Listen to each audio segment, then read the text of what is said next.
오늘의 주요 뉴스입니다. 청와대가 강제징용 피해 배상과 관련해 일본의 제3국 중재위 구성 제안을 거부했습니다. 교묘하게 말을 바꿔가고 있는 일본 정부는 일본 기업이 피해를 입으면 필요한 조치를 강구하겠다며 추가 보복 가능성을 언급했습니다. 국정원이 우리 정부에 적발된 북한 석탄 밀수 화물선이 최근까지 일본 항구에 드나들었다고 국회에 보고했습니다. 국정원은 이들 선박의 대북제재 결의 위반 의심 사실을 전달했지만 일본은 입출함을 허용했다고 밝혔습니다. 북한이 지난달 판문점 회담에서 트럼프 미국 대통령이 한미 훈련 중단을 약속했다며 다음 달 한미 연합훈련이 진행될 경우 실무 협상에 영향을 줄 것이라고 밝혔습니다. 북한이 한미 연합 군사훈련 문제를 북미 실무 협상과 연계하면서 협상에 또다시 장애물이 놓이게 됐습니다. 문재인 대통령이 어제 윤석열 검찰총장 후보자의 임명을 재가했습니다. 자유한국당과 바른미래당은 청와대가 국회를 또 한 번 무시했다며 강하게 반발했습니다. 정두원 전 새누리당 의원이 어제 오후 자택 근처 야산에서 숨진 채 발견됐습니다. 가족에게 미안하다는 내용의 유서를 남긴 것으로 알려졌는데 정치권에선 한 목소리로 애도했습니다. 오늘은 북상하는 장마 전선의 영향으로 제주도부터 비가 내리기 시작해 저녁에는 호남과 경남 등 남부 지역으로 확대되겠습니다. 낮 기온은 서울 31도 등 어제와 비슷해 중부 지역은 후텁지근하겠고 내륙 곳곳에는 소나기가 지나갈 것으로 보입니다. 문재인 대통령의 그제 강경 발언에 대해 일본 정부는 수출 규제가 보복 조치가 아니라고 공식적으로 반박했습니다. 특히 강제징용 판결로 인한 미쓰비시 자산 매각에 대해서는 일본 기업이 피해를 입으면 필요한 조치를 강구하겠다고 경고했습니다.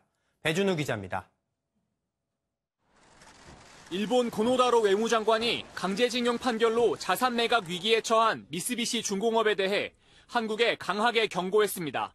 万が一、日本企業に実害が及ぶようなことがあれば、必要な措置を講じなければならなくなるというふうに思っておりますが、韓国政府には対応を強く求めたいと思っております。 미쓰비시 중공업에 실질적인 피해가 갈 경우 일본 정부 차원에서 보복하겠다는 메시지로 풀이됩니다. 그러면서도 강제징용과 이번 수출 규제는 별개라는 입장을 고수했습니다. 문 대통령이 수출 규제로 한국 경제의 성장을 가로막고 있다고 비판한 것에 대해 보복 조치가 아니라 안보를 위한 것이라고 반박했습니다. 安全保障を目的に輸出管理を適切に実施する観点から運用を見直すものであるということを明確に申し上げています。対抗措置ではないということも最初から一貫して説明をしてきているわけでありまして、昨日の文大統領のご発言にあるようなですね指摘はまず全く当たらないということを。 하지만 이미 대부분의 일본 언론들은 일본의 수출 규제 조치가 보복 조치라는 걸 기정사실화하고 있습니다. 일본 마이니치 신문은 칼럼에서 한국에 대한 수출 규제가 한국 대법원의 판결을 의식한 것이란 건 공공연한 비밀이라고 보도하기도 했습니다. 강제징용과 수출 규제를 놓고 거친 설전이 오가면서 한일 양국의 긴장감도 함께 높아지고 있습니다. MBN 뉴스 배준우입니다. 북한 관련 문제를 이유로 수출 규제에 나선 일본이 정작 대북제재 결의 위반 의심 선박을 입항시켰다고 국정원이 보고했습니다. 우리 정부가 결의 위반 의심 선박임을 일본에 알렸지만 일본 측은 국내법 미비를 이유로 아무런 조치를 취하지 않았다고 합니다. 우종환 기자입니다. 지난해 8월 포항에 정박한 벨리즈 국적 진룽호입니다. 당시 북한산 의심 석탄을 싣고 와 대북 제재 결의 위반 혐의로 입항이 금지된 선박입니다. 이 선박이 지난해 10월 이후 3차례 일본 항구에 정박한 사실이 확인됐다고 국가정보원이 국회에 보고했습니다. 다른 입항 금지 선박인 리치 글로리호와 샤이닝 리치호도 입항한 사실이 확인됐다고 밝혔습니다. 우리 정부가 일본 당국에 결의 위반 의심 선박임을 전달했지만 일본이 조치를 취하지 않았다고 했습니다. 국내법 미비를 이유로 입출항을 허용하고 있다고 언급했습니다. 반면 우리 정부는 결의 위반이 확인된 선박 4척을 억류해 조사하고 안보리와도 공유했다고 밝혔습니다. 지난 5월 미국 역시 북한 화물선 YG 어니스토어를 압류 조치한 바 있습니다. 동맹국인 미국이나 이런 데서는 굉장히 강력한 조치를 하고 있는 것과 비교하면 우리의 동맹국이라고 볼 수 있는 일본이 그 부분에 대해서 상당히 미온적인 부분이 우리로서는 극히 유감이다 이런 거죠. 국정원은 일본 전략물자가 북한으로 건너간 사례도 있다며 일본 측이 문제를 키울 경우 공개할 수도 있다고 밝혔습니다. MBN 뉴스 우종환입니다. 정두원 전 새누리당 의원이 어제 오후 자택 인근의 야산에서 숨진 채 발견됐습니다.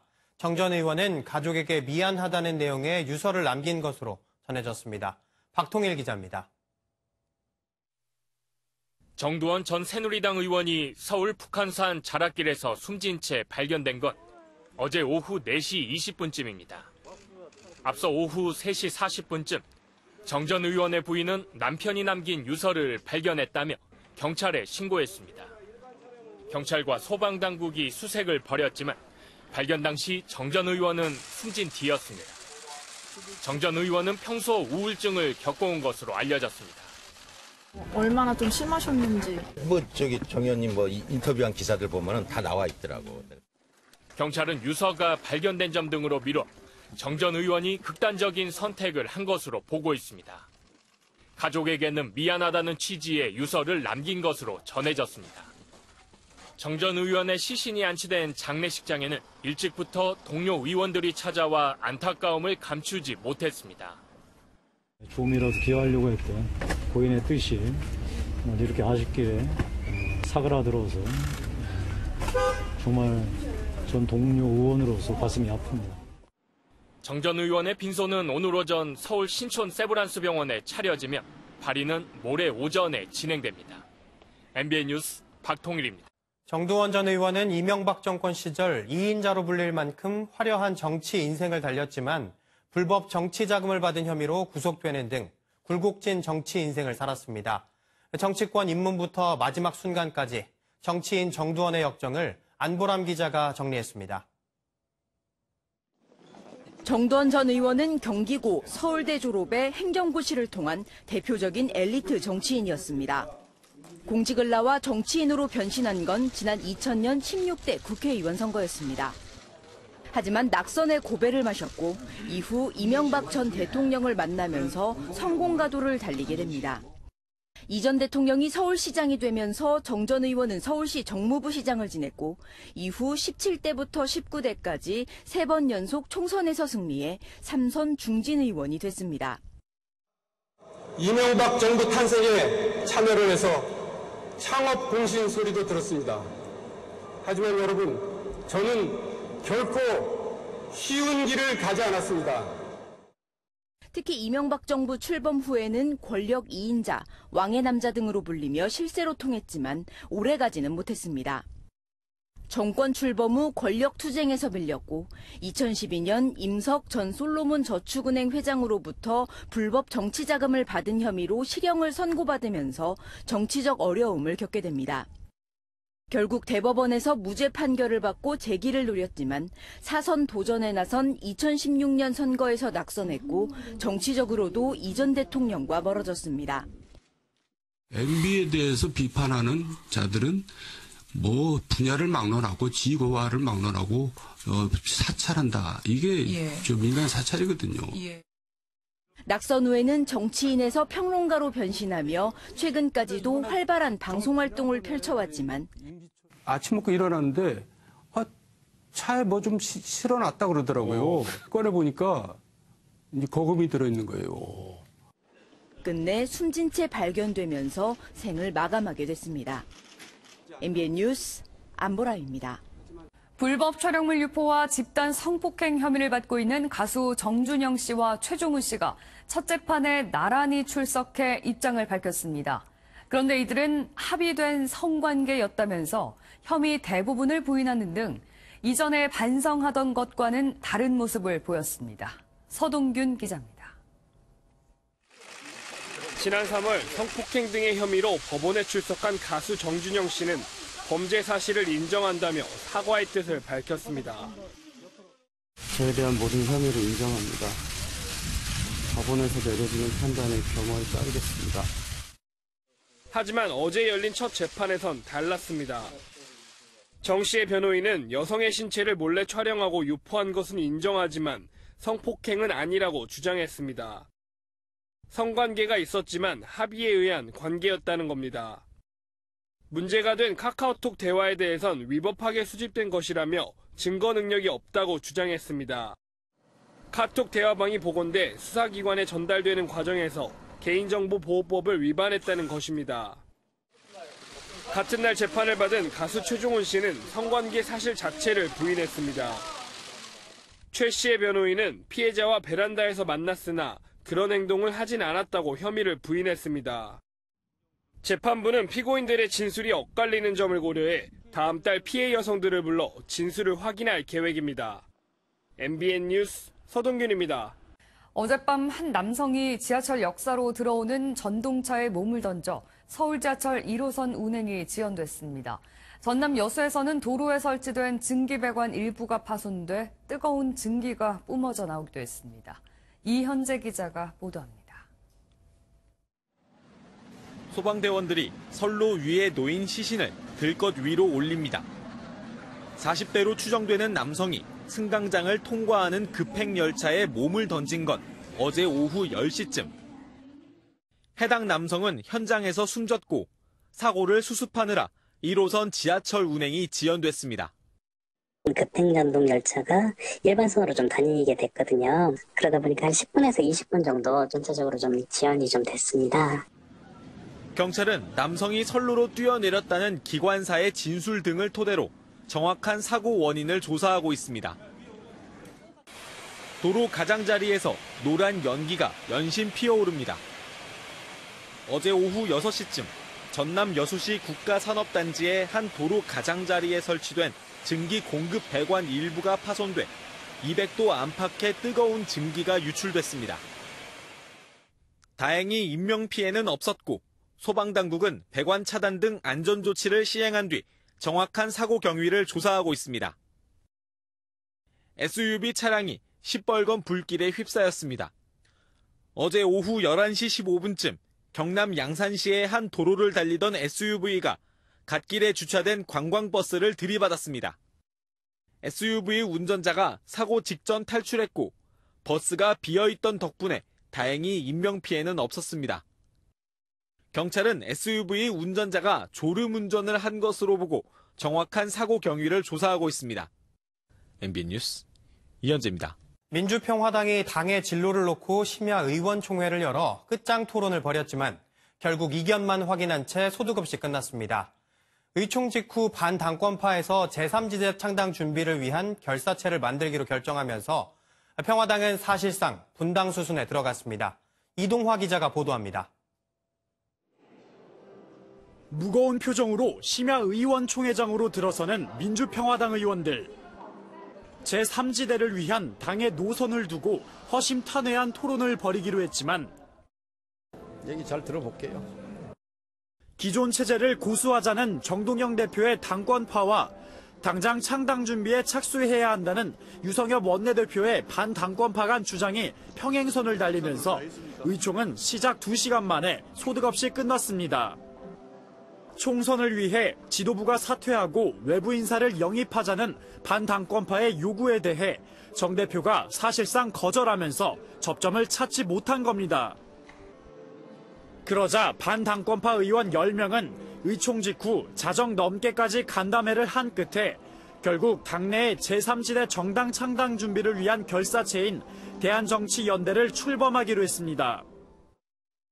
유성엽 원내대표 등 반당권파 10명은 기득권 양당 체제를 극복하고 한국 정치를 재구성하기 위해 새로운 대안을 모색해야 한다고 밝혔습니다. 이들은 오늘 오전 중으로 국회에서 기자회견을 열고 입장과 앞으로의 활동 방향에 대해 설명할 예정입니다. 반당권파가 결국 제3지대를 위한 자체 노선을 걷겠다고 공식 선언함으로써 평화당의 분당은 점차 가시화될 것으로 보입니다. MBN 뉴스 이동화입니다.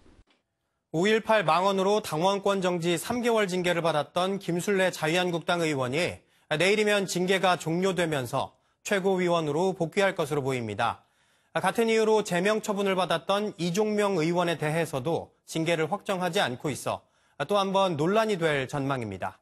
전정인 기자입니다.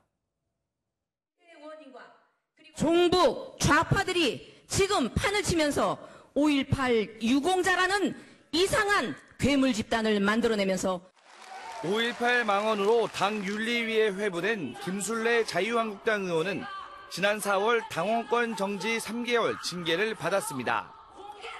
이 징계로 최고위원직도 일시 정지됐는데 내일이면 징계가 끝나 최고위원으로 자동 복권됩니다. 징계 당시 최고위원직도 박탈해야 할지를 놓고 논란이 일었지만 이후 당 지도부가 별도의 논의를 하지 않으면서 흐지부지됐습니다. 제명 처분을 받았던 이종명 의원도 징계를 확정하기 위한 의원총회가 차일피일 미뤄지고 있습니다. 조금만 기다려 주십시오. 그렇게 너무 현안이 많아서. 우리 당 언론인들의 의견을 좀 들어주셔야 되는데. 최근 한국당이 정미경 최고위원의 세월호 발언 등 이단 구설에 시달리는 상황에서 김 의원의 복귀는 또 다른 악재가 될 것이라는 관측이 나오고 있습니다. MBN 뉴스 전정인입니다. 앞으로 채용 과정에서 구직자의 신체 조건이나 출신 지역, 부모 재산 등 개인정보를 요구하면 최대 과태료 500만 원을 부과받게 됩니다. 고용노동부는 채용 절차의 공정화에 관한 법률, 이른바 블라인드 채용법을 오늘부터 시행한다고 밝혔습니다. 노동부는 법에 명시된 항목만 수집할 수 없으며 공정성을 침해하지 않는 단순 정보 제공이나 인재 추천은 금지하지 않는다고 설명했습니다. 대한상공회의소 박용만 회장이 김성준 랜디 대표, 이효진 8% 대표, 류준우 보맵 대표 등 청년 스타트업 최고 경영자 10여 명과 국회를 찾아 규제 완화를 통해 신성장 동력을 찾아야 한다고 호소했습니다. 박 회장과 스타트업 CEO들은 국회 정무위 소속 민병두 위원장과 유동수 의원 등을 만나 핀테크 산업의 엔젤이 되달라며 국회 계류 중인 P2P 지원법과 보험업법 개정안 입법을 촉구했습니다. 다음은 굿모닝 월드입니다. 여러 사람이 다 같이 힘을 모은다면 못해낼 일이 없겠죠. 사람을 구하기 위해 해변가에서 다 같이 힘을 모았다고 합니다. 화면 함께 보시죠. 미국 플로리다 해변가에 사람들이 긴 줄을 지어 서 있습니다. 서로 손에 손을 잡고 인간띠를 만들었는데요. 더 멀리 바닷물에 빠진 두 사람을 구하기 위해서입니다. 바닷물이 세서 수영이 금지된 시점이라 옴싹달싹 못하고 있었는데요. 사람들이 인간띠를 만들어 구하자라는 묘안을 짜낸 겁니다. 다 함께 힘을 모아 생명을 구해내다니 그 용기에 박수를 보냅니다. 여기 트럭 한 대가 서서히 움직인다는데요. 그런데 멈추지 않고 계속 앞으로 나가는 이 트럭, 무슨 일인 걸까요? 미국 펜실베니아의 한 도로. 흰색 트럭 한 대가 멈추지 않고 계속 앞으로 향합니다. 경찰이 다가가는데도 멈추지 않는데요. 경찰이 브레이크를 잡아 차를 멈춰 세우곤 운전자를 꺼냅니다. 알고 보니 운전자는 발작을 일으켜 의식이 없는 상태였는데요. 다행히 곧장 병원으로 이송해 목숨을 구했습니다. 트럭을 뒤따르던 경찰이 이상함을 감지하고 확인했던 건데요.